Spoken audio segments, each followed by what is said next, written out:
আসসালামু আলাইকুম। আপনারা সবাই কেমন আছেন? আশা করি সবাই ভালো আছেন। আজ আপনাদের জন্য নিয়ে এসেছি নতুন গল্পের প্রথম পর্ব। আশা করি গল্পটি আপনাদের ভালো লাগবে। তাহলে চলুন শুরু করা যাক। রাগ এমন একটা বাক্য যার উচ্চারণ খুবই ছোট, কিন্তু তার গভীরতা অনেক বেশি। এই রাগ শব্দটা সবার মাঝেই বিরাজমান। পৃথিবীতে এমন কোনো মানুষ নেই যার মাঝে রাগ শব্দটা বিরাজ করছে না। আচ্ছা, রাগ কি আমাদেরকে নিয়ন্ত্রণ করে, নাকি রাগকে আমরা নিয়ন্ত্রণ করি? কিন্তু আমরা কি পারি রাগকে নিয়ন্ত্রণ করতে? কারো কারো ক্ষেত্রে রাগের পরিমাণের মাত্রা খুবই বেশি, আবার কারো কারো ক্ষেত্রে খুবই কম। নিজের রাগকে নিয়ন্ত্রণ করতে পারে। কিন্তু যাদের রাগ বেশি তারা কি করে? চলুন আজ না হয় এমন একজনের গল্প শোনাই যে রাগলে নিজেকে ঠিক রাখতে পারে না। কখন কি করে বসে সে নিজেও জানে না। যার রাগকে তার পরিবারের সবাই খুব ভয় পায়। আর এমন একজন রাগী মানুষ যখন কাউকে ভালোবেসে ফেলে তখন তার পরিণতি কি হয় সেটা না হয় এই গল্পে শুনবেন। তাহলে চলুন শোনা যাক। আমার নাম মোহাম্মদ মিরাজ আহমেদ। বাবার একমাত্র সন্তান আমি বললে চলে না, কারণ মা মারা যাওয়ার পর আমার বাবা আরেকটা বিয়ে করে আমাকে দেখাশোনা করার জন্য। কিন্তু অশুভাকাঙ্ক্ষীদের কান ভাঙানিতে আমি কখনো তাকে মা বলে ডাকিনি আমার জানা সত্ত্বে। কিন্তু ওনার মেয়ে আমার জান, যাকে আমি দু চোখে হারাই, যে কিনা আমার কলিজার টুকরো। আমি ছোট থেকে খুব জেদি, খুব রাগী। একমাত্র আমার মা ছাড়া আমাকে কেউই শান্ত করতে পারতো না। মা যখন মারা যায় তখন আমার বয়স 5 বছর। মায়ের মুখ অতটা মনেও নেই। ফুপির মুখে শুনেছি আমার জিদের কারণেই নাকি মায়ের কবর বাড়ির বাগানে দেওয়া হয়েছে। আমি নাকি প্রতিদিন সেখানে গিয়ে ঘুমিয়ে পড়তাম। কখনো কারোর কথা শুনতাম না। কথায় প্রচুর রেগে যেতাম। আর রেগে গেলে ঘরের জিনিসপত্র ভাঙচুর করতাম। তাই আমার বাবাও আমাকে কিছু বলতে পারতো না। তিনি আমাকে খুব ভালোবাসতেন, তাই মা মরা ছেলের প্রতি কোনো শাসন করতে পারেননি তিনি। ছোট থেকে শাসন না করলে ছেলেরা যা হয়, আমার ক্ষেত্রেও তাই হয়েছে। আমি আমার মতোই চলছি। এক কথায় যাকে বলে বড়লোক বাবার বুকে যাওয়া ছেলে। বাবা দ্বিতীয় বিয়ে করার ফলে আমি তাকে বাবা বলেও ডাকি না। কারোর সাথে কোনো কথা বলি না। ওই যে বললাম, অশুভাকাঙ্ক্ষীদের কান ভাঙানোর ফল। পড়াশোনা কমপ্লিট করেছি, বছর হতে চলল। তবে এখনো প্রতিদিন কলেজে গিয়ে পড়ে থাকি। কার জন্য জানেন? আমার নীর পাখির জন্য। ওকে যে আমি খুব ভালোবাসি, তবে ভালোবাসাটা একতরফা। সে আমাকে ভালোবাসে না। প্রথম যেদিন তাকে কলেজে দেখি সেদিনের পর থেকে তাকে ভালো লেগে যায়। তারপর ধীরে ধীরে ভালোবাসা জন্মায়। কিন্তু এতবার প্রপোজ করার পরেও সে আমার ভালোবাসা গ্রহণ করেনি। আজও আমি কলেজে এসেছি। এমন সময় নীরা আর তার বান্ধবীরা কলেজ থেকে বের হচ্ছে। এরই মধ্যে আমি সিগারেটের ধোঁয়া উড়াতে উড়াতে নীরের সামনে এসে পথ আটকে দাঁড়াই। আমি বললাম, নীর, তোমার সাথে আমার একটু কথা আছে, আর বাকিরা সবাই যেতে পারো। নীরা বলে, আপনার মতো ফালতু লোকের সাথে আমার কথা বলার মতো কোনো সময় নেই। আমি বললাম, হ্যাঁ হ্যাঁ, আমার সাথে তো তোমার কথা বলার কোনো টাইমই নেই। আর সবার সাথে গা ঢলাঢলি করতে তো তোমার অনেক সময়। নীরা বলে, মাইন্ড ইন ল্যাঙ্গুয়েজ। আপনি আমার পার্সোনালিটি নিয়ে কথা বলার অধিকার কই পান? হ্যাঁ, লজ্জা বলতে কিছু নাই না? আপনি নিজে কি একবার ভেবে দেখেছেন? বড়লোক বাবার উচ্ছে যাওয়া ছেলে, যার না আছে কোনো গুণ, না আছে কোনো পার্সোনালিটি। সারাদিন বাইকে ঘোরা আর মেয়েদের টিচ করা ছাড়া আপনার কোনো কাজ আছে? কে আপনি? হ্যাঁ, আমার ভাই, বন্ধু, বিএফ? কোনো কথা বলবো না আপনার সাথে। আমার লাইফটা মজা বানিয়ে দিয়েছেন আপনি। আমি বললাম, আমি তোমার কাছে আমার ক্যারেক্টার সার্টিফিকেট নিতে আসিনি, বোঝাতে এসেছি। ওই ছেলেটার সাথে যেন আর কথা বলতে না দেখি, বলে দিলাম। তা না হলে তোমার কপালে দুঃখ আছে, মনে থাকে যেন। নীরা বলে, আমি আপনার ঘরের বউ না যে আপনি যা বলবেন আমার শুনতে হবে। আর না আমার উপর আপনার কোনো অধিকার আছে। ওকে, সরুন আমার সামনে থেকে। আমি বললাম, কাজটা তুমি মোটেই ভালো করলে না নীর। তোমার উপর যে আমার অধিকার কি সেটা আজ বুঝবে তুমি। এই বলে চলে গেলাম। আসলে ওর নাম নেহারিকা আক্তার নীরা। আমি ভালোবেসে নীর বলে ডাকি। কলেজে অনার্স একম বর্ষের ছাত্রী। বাবা মার একমাত্র আদরের মেয়ে। ওর বাবা ব্যাংকের ম্যানেজার আর মা সংসার সামলায়।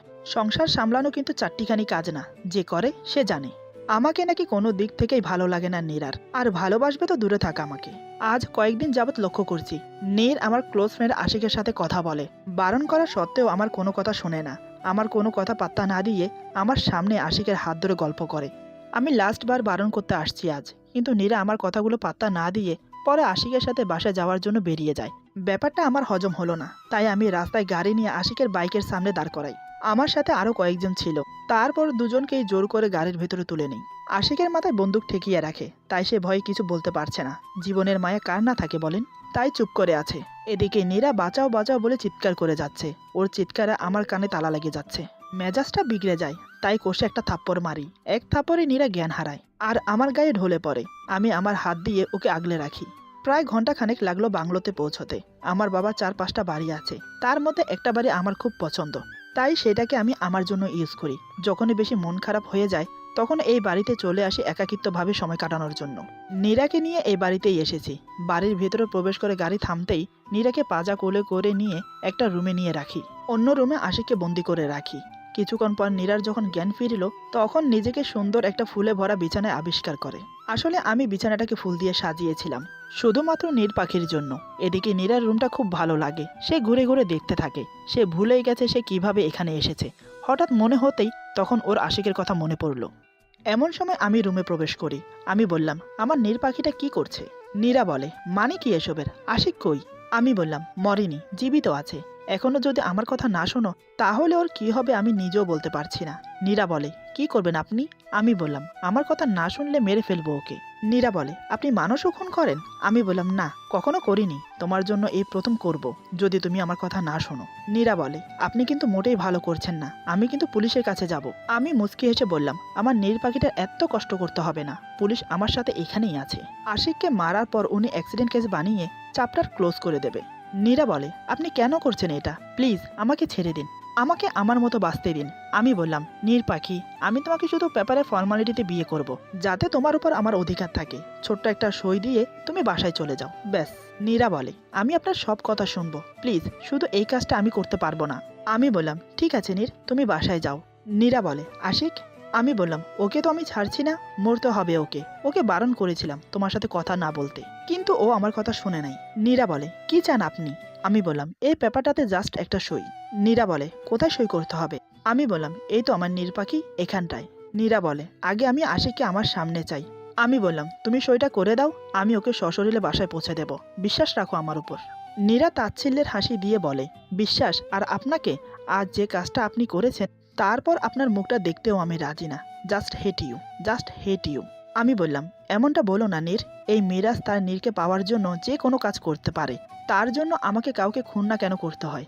তুমি শুধু আমার নীর, তুমি শুধু আমার, তুমি শুধু আমাকে ভালোবাসবে, জাস্ট মি। আর আমার কথা না শুনলে যে কি করতে পারি তা তুমি ভালোভাবেই জানো। নীরা বলে, কি চাইছেনটা কি আপনি বলেন তো? কিসের জন্য আমার পিছু পড়ে আছেন? সত্যিই আমাকে ভালোবাসেন নাকি আমার এই শরীরটার জন্য? আমি বললাম, জান, কি বলছো তুমি এসব? নীরা বলে, আমি ঠিক বুঝতে পারছি আপনাদের মতো ছেলেদের কি চাই। দেরি করছেন কেন? নিন, আপনার ভালোবাসা পূর্ণতা করে নিন, মিটিয়ে নিন আপনার মনের ইচ্ছে। নীরার কথা শুনে আমার মাথাটা আরো গরম হয়ে উঠল। আমি নীরার এক হাত পিছনের দিকে ঘুরিয়ে দেয়ালের সাথে চেপে ধরি, আর আমার এক হাত দিয়ে ওর মুখটা শক্ত করে চেপে ধরে বললাম, আর একটা কথা বললে এখানেই মেরে পুঁতে দেব তোমাকে। আমি বখাটে হতে পারি, কিন্তু অতটাও খারাপ না। তোমার দেহ ভোগ করার জন্য যদি নিয়ে আসতাম তাহলে তোমাকে বিয়ে করার কথা মাথায় আনতাম না। পুরো শরীরটাকে ভোগ করে ছিন্ন ভিন্ন করে রাস্তায় ফেলে আসতাম। আমি অতটাও অমানুষ না। মেয়েদের দেহ ভোগ করার জন্য মেয়েদেরকে তুলে নিয়ে আসতে হয় না আমার। আমি একটা ইশারা করলে হাজার হাজার মেয়ে আমার বিছানায় আসবে। কত মেয়ে আমার পিছু ঘুরে শুধু আমার একটু ভালোবাসা পাওয়ার জন্য, তুমি সেটা খুব ভালো করেই জানো। এই বলে ওর চোখের দিকে তাকিয়ে আছে। নীরা আমার চোখের দিকে তাকিয়ে রীতিমতো ভয় পেয়ে যায়। নীরার মনে হচ্ছে আমার মাঝে কোনো হিংস্র দানব ঢুকে গেছে। নীরার চোখ দিয়ে টপ টপ করে জল গড়িয়ে পড়ছে।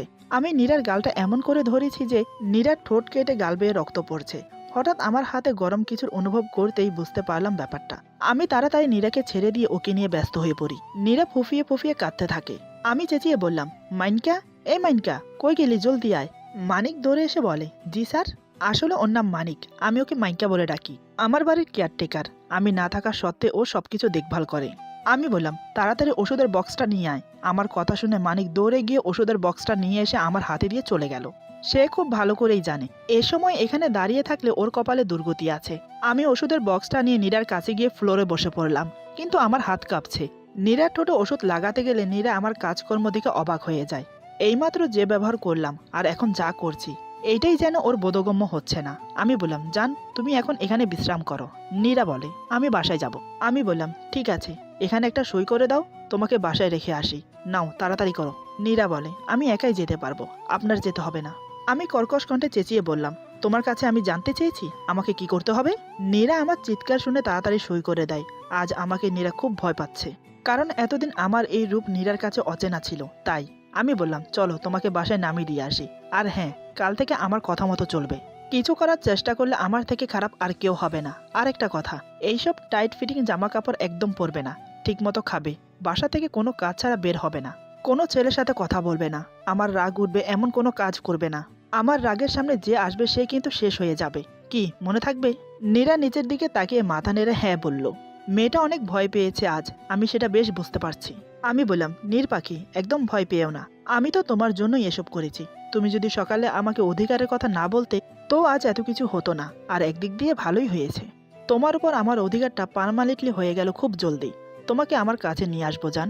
এই বলে আমি নীরাকে হালকা করে জড়িয়ে ধরি, কিন্তু নীরা কিছুই বলে না, কারণ ও ভালোভাবেই বুঝতে পেরেছে মিরাজ নামের প্যারা ওর জীবন থেকে সহজে যাবে না। আমার এই অদ্ভুত ভালোবাসা ওর জীবনকে উল্টিয়ে দেবে।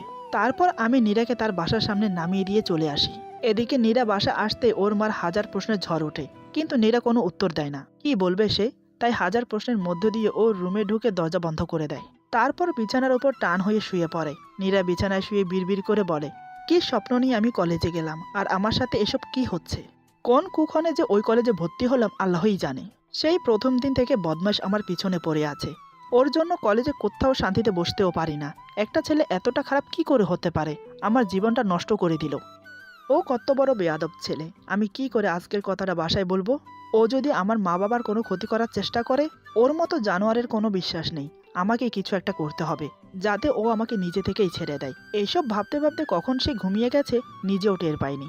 সকালে ঘুম থেকে উঠে যখন নাস্তা করছে, তখনও মায়ের নানান প্রশ্নের মুখোমুখি হতে হয় নীরাকে।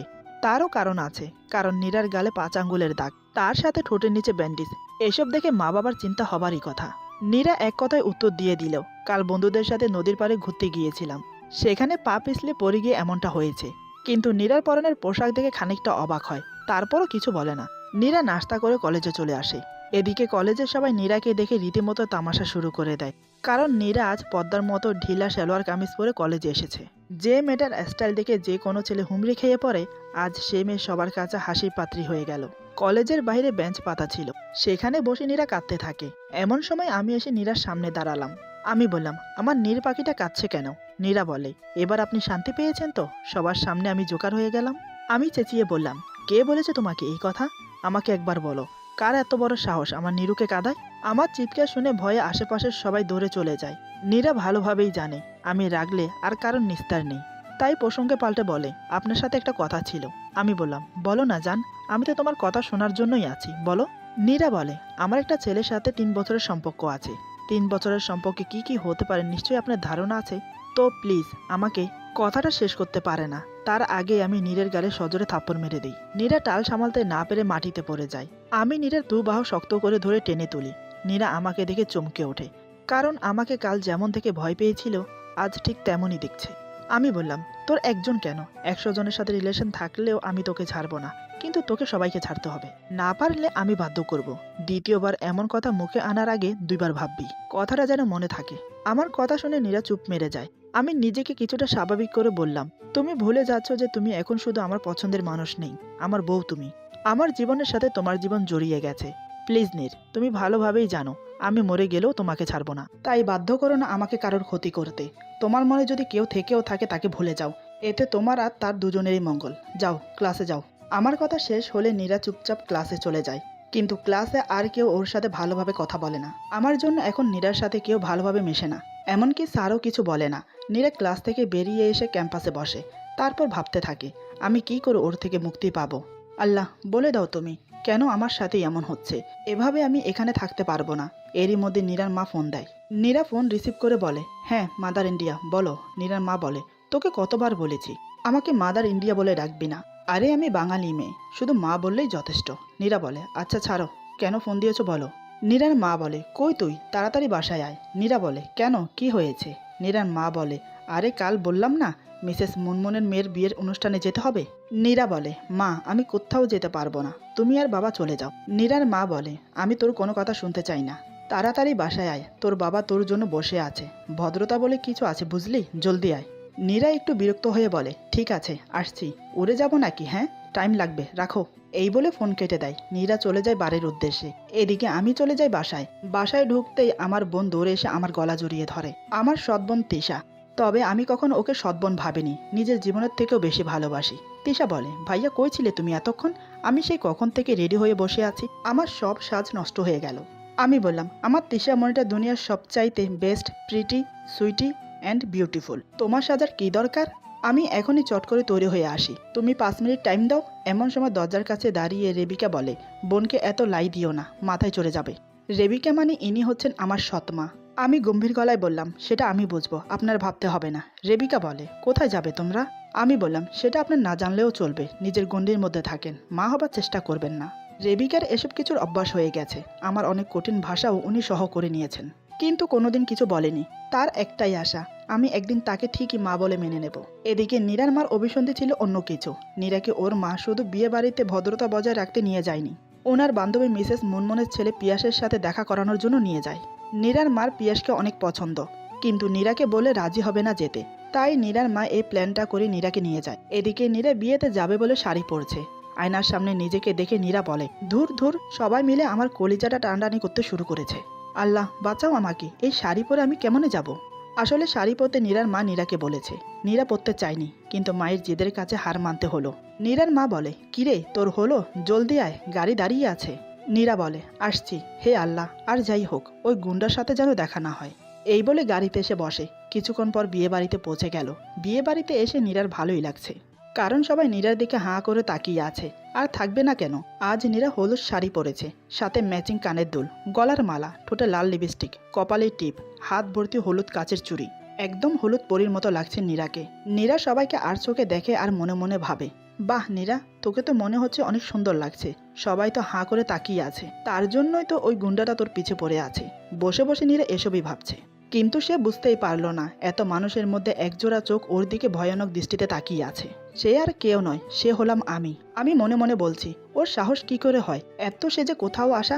কত ছেলে ওর দিকে তাকিয়ে বাজে চিন্তা ভাবনা করছে। পাকা গজিয়েছে তোমার, দাঁড়াও, পাকা কেটে দেওয়ার ব্যবস্থা করছি। এর মধ্যে একটি ছেলে নীরাকে ডাকে। ছেলেটি বলে, এক্সকিউজ মি, হলুদ পরি? নীরা বলে, জি আমাকে বলছেন? ছেলেটি বলে, জি হ্যাঁ আপনাকেই বলছি। আপনি ছাড়া এই পুরো বিয়ে বাড়িতে হলুদ পরি কে আছে বলেন? নীরা বলে, আপনি একটু বেশিই বলছেন। ছেলেটি বলে, আমার কিন্তু বেশ অহংকার আর হিংসা হচ্ছে জানেন। নীরা বলে, হিংসা কেন, আর অহংকারই বা কেন? ছেলেটি বলে, 2 দিন পর যার সাথে আমার বিয়ে, তাকে যে সবাই এইভাবে দেখছে তাই আমার হিংসা হচ্ছে। আর তুমি যে এতই সুন্দরী তাই আমার অহংকার হচ্ছে। নীরা কিছুটা অবাক হয়ে বলে, মানে কি বলছেন আপনি?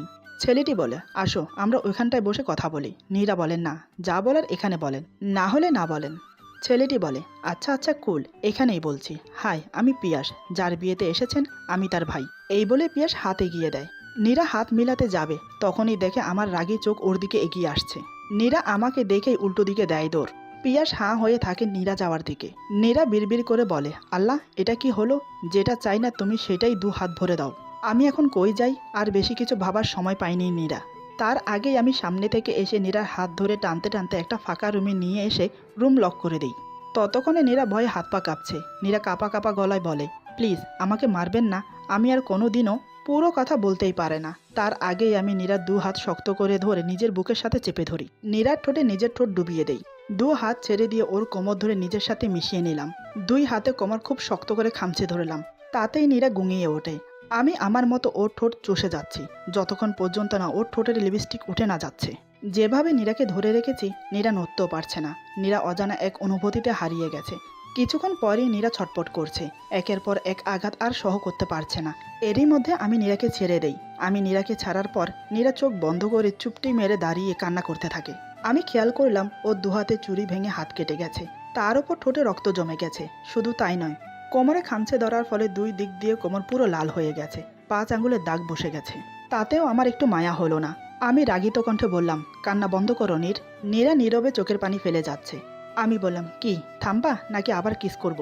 নীরা কান্নার জড়িত গলায় বলে, আপনি আমার সাথে কেন এমন করছেন, কি করেছি আমি?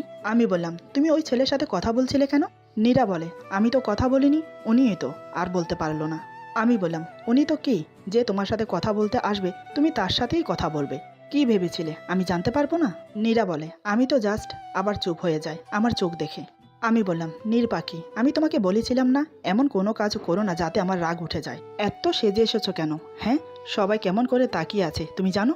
ঠোঁটে কখনো লিপস্টিক দিবা না, আমি নিজেকে কন্ট্রোল রাখতে পারি না। আমি চাই না আমি ছাড়া তোমাকে এভাবে কেউ দেখুক। এই বলে আমি হঠাৎ যা করলাম ওর সাথে, ও ভাবতে পারিনি এমন কিছু করব আমি আবার।